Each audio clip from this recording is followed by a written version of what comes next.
Next up, we've got the Browns against the football team. I'm still not used to saying it. Football team.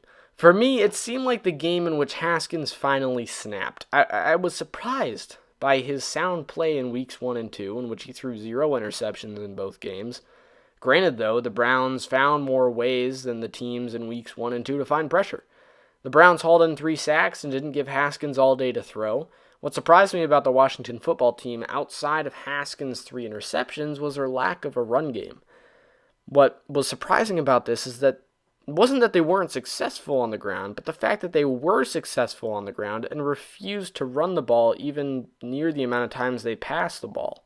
Antonio Gibson ran for 49 yards and a touchdown on just 9 carries, basically meaning that he was averaging over 5 yards a carry. So for me at least, it was generally confusing as to why the football team didn't run the ball with Gibson more often, considering how effective he was on the ground.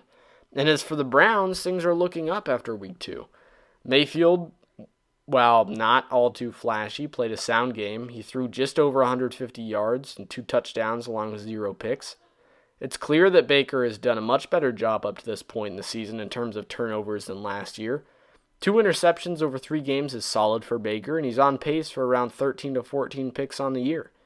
I still want to see more no interceptions games because 13 to 14 picks isn't great, but this is a solid start. The Browns have a testing future ahead of them as well, facing the Cowboys, Colts, and Steelers all within the next 3 weeks. It'll be a tough road for Baker and the Browns, especially the Browns defense, but I feel like they can be favored in at least one of those games.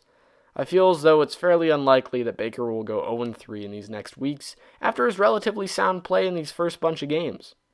I like the way things are looking for the Browns, and hopefully they can build off of this success against some tougher opponents coming up.